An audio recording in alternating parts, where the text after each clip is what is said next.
Good day, my ladies and my gents. I bring you a quick update on the Eastbound and Down uh, truck build, group build that I started a couple of weeks ago. And for various reasons, there's been several days I haven't been able to work on it. I'm, of course, retired and don't have a whole lot else to do, but I do have some other things to take care of. So anyway, it's taken me a little while to get everything said and done. But haven't made a whole lot of progress since my last update. Um, Spent most of yesterday in bed Saturday because of migraine. Not quite sure why, but man, it was a bad one. So anyway, uh, first the cab. Those of y'all remember I had a bunch of bleed, in places. And things just weren't right. So I was able to go through with some craft paint that actually matches the color just dang near perfectly. Uh, but it's a little bit rough, and you can kind of see it.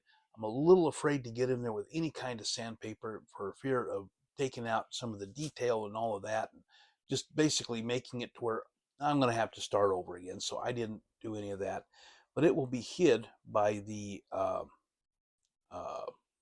air cleaner.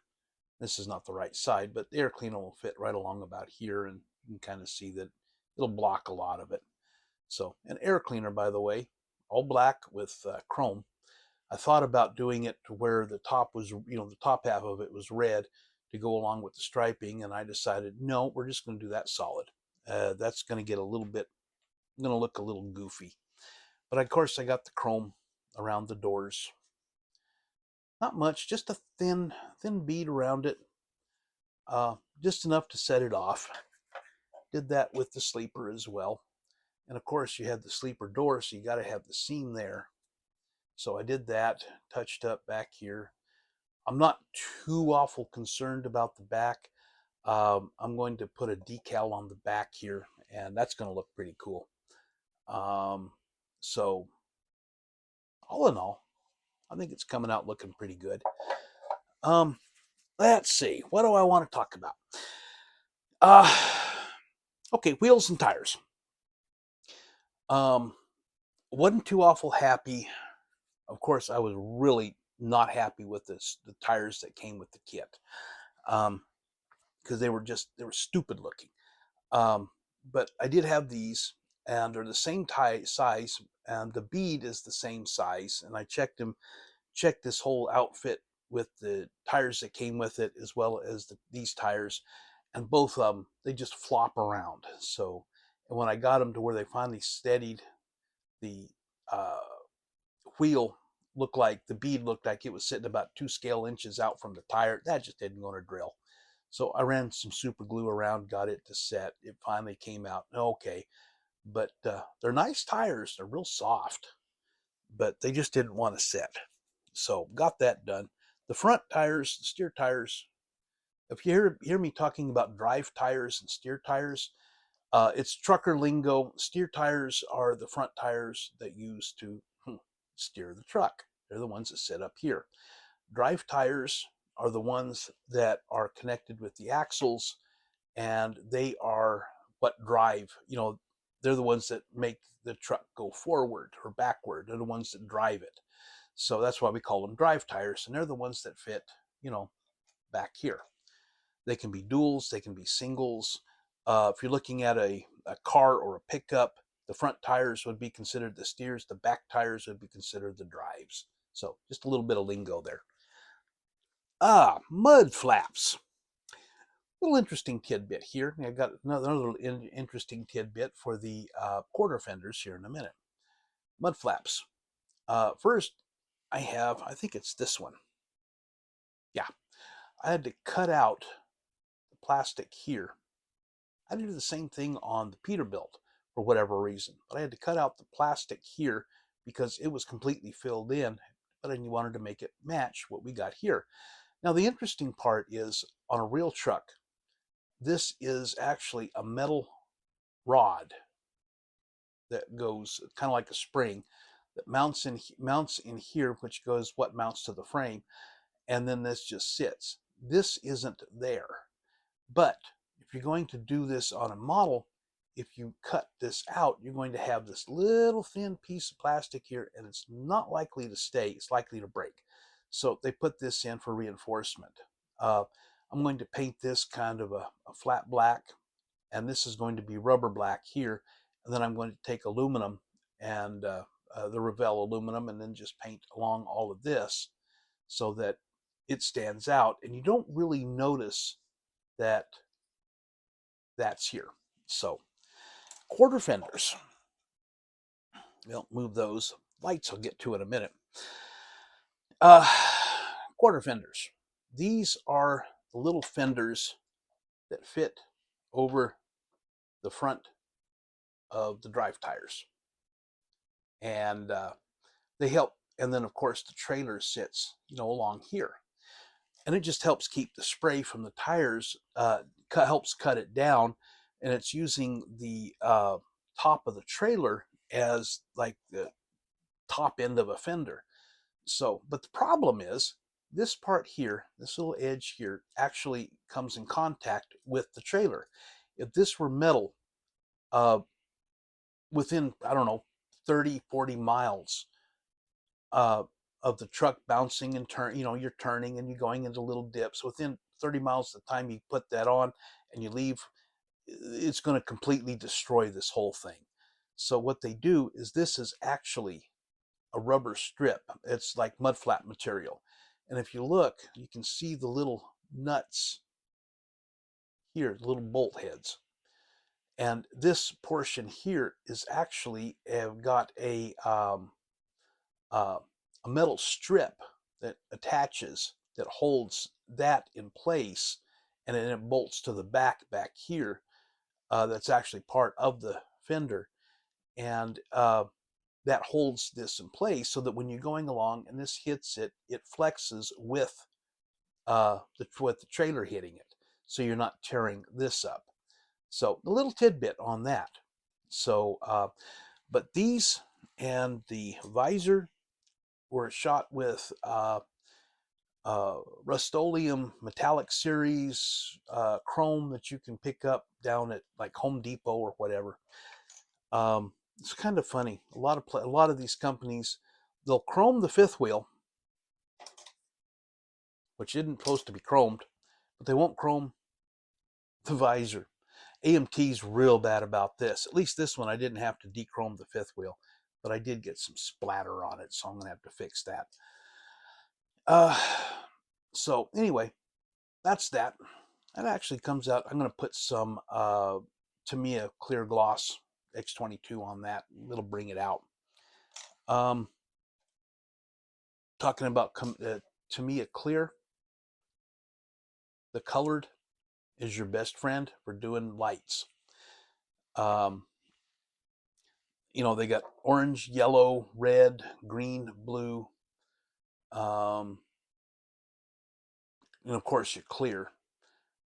But this is the result. These are these are the turn signals that go in a housing that go on top of the fender. These itty bitty guys here are marker lights that fit on a piece of chrome that fits way over here, right above the headlights. Speaking of, these are the headlights. These are fog lights that go in the bumper. That's clear yellow. Those are the clear orange. Those are the spotlight lenses. And if you want to use you don't want spotlights on it, you're going to have to go in and fill in a hole, because it actually has a hole for you to mount the spotlights. So, okay, it's going to get the spotlights. And then, of course, these are the, come here, marker lights here go on top of the cap.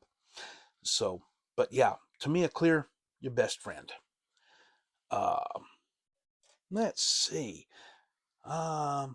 Yes, my baby. Okay, I'm one of the idiots that loves to paint dashboards. I don't like doing the decals. And in this case, grab the decal sheet. The decal sheet in and of itself is pretty nice if it was flat, but it's not flat. It's got a lot of raised detail.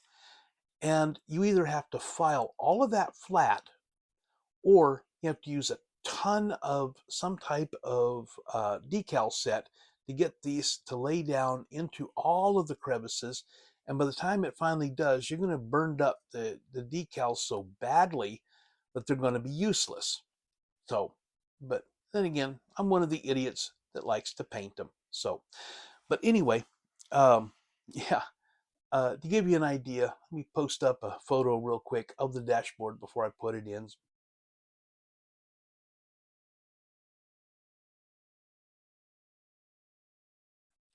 So anyway, here we go. And I noticed something a minute ago. Stupid me. I've only been running these trucks for 40 years. Anybody else notice what I did wrong? The air brakes. This is the parking brake knob here. It's supposed to be yellow.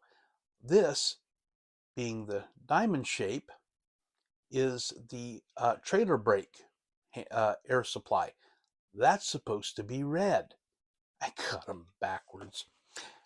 Won't take but a couple of minutes and a little bit of paint. But speaking of decal set, the steering wheel, that's a decal, and I put it on and put a drop of decal set on it, and it settled in really nice. The interior, I shot it with red to match the red of the body. For the trim here on the door, all the rest of it is painted with a Badger maroon. I think it's a Milwaukee red, I think they call it. It's more to match railroad colors than it is, like locomotives and whatnot, than it is for car bodies, but it's still.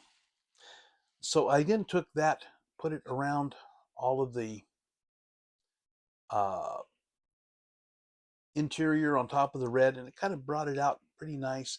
Then I took it, put it on the seats, which were molded black, and I just put it directly on the black, which gives a little bit of a darker look, and you can still kind of see how it works out. And then dashboard, of course, this part and down below are this. Then I took some of the Tamiya Revell wood color, and I mixed in some of the Badger maroon to get a more of a maroon color, painted the dash, and then I took just some cherry stain like you'd use on, I don't know, your dining room table, a wood table you're wanting to stain. Uh, like you get it, whatever, uh, Home Depot, Lowe's, whatever. And then I brushed it over the top of it, filled in each one of the gauges with Molotow chrome. All the switches are chrome. And then I took a clear flat black wash to put in each of the gauges. And then I took a little bit of Tamiya red, just regular red, with a toothpick and dabbled on all of the needles. So, yeah. And you can see the result. You take a little bit of time and it can actually come out looking pretty cool. So, anyway,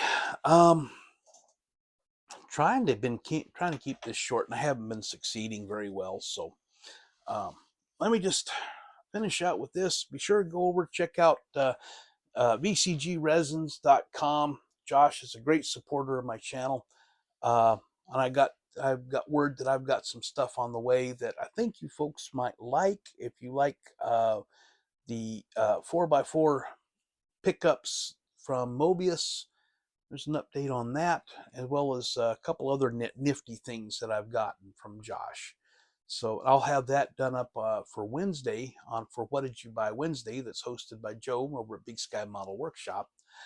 And I think you guys will be happy to see some of that stuff. So, but when you go shopping, first be sure to sign up for the newsletter so that you know when things have come out. You'll be able to get word of that, because when he introduces new things. Go shopping. If you come across something that you'd like but it's listed as out of stock, put your email address in there and hit notify me. When it gets in stock, you'll get an email. When you go to check out, be sure and use promo code Jester10, Jester10, and get 10% off your order. And because I'm trying to keep this below 15 minutes, which is what I'm about hitting right now, I'm going to finish this up and I'm going to say B-Tex signing out.